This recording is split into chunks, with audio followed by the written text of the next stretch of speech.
phun trống dê nuôi ấy cần thổi năm hồn cần hùm sắc biết là ní bún mấy ạ thì hiện Christmas cần lẩu chung in hay là hiện ăn lẩu mà ăn lẩu là nè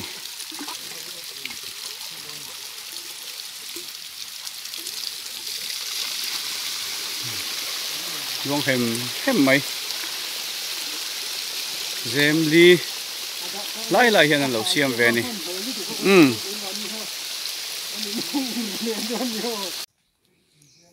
lại phun trống mel sari anh ya đâu bể nó sẽ khóc mày ạ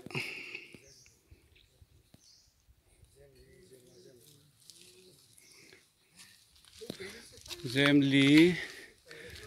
dêm ngà dêm rục dêm sari dêm viết dêm của dêm sòm phát tị về dêm sòm chuông ổm tất mày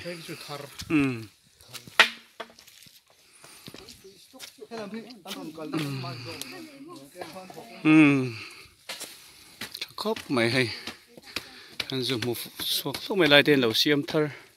nó sạch lẽ này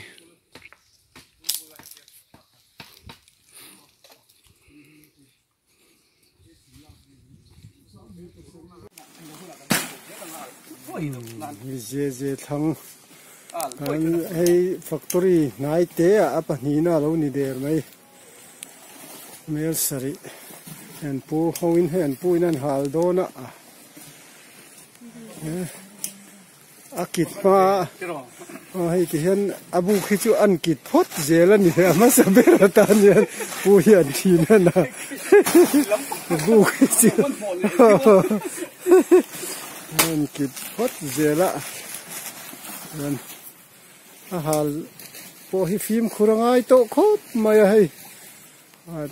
phim khur to in kan hal ani vai na yan phun trống mel sari ni a yan rakzu thor na mun tuna kang mek hi an tui zem ani a an tui zem hi kan thia ta ti hian a hal the na muna a zem hian kan nắm luma thì hiện mun rem chang lai ram kan kai la lỗ na muna tùy jem zong song po thì hiện kan hal chevek ani vo in chu tùy jem po kan hal ta khop mai tùy pon lo be na sa a kang thadu khop mai hay thục po hi kan lai chevek ke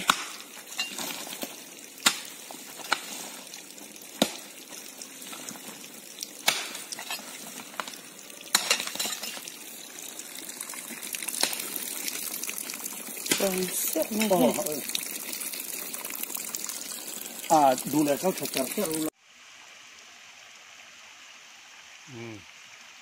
đây hàng thịt sét ra nào hồ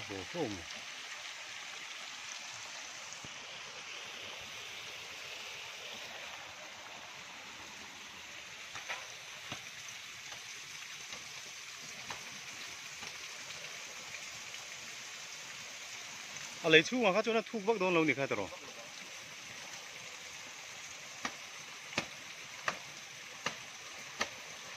lại hôm nào hiện dêm đi nấu mà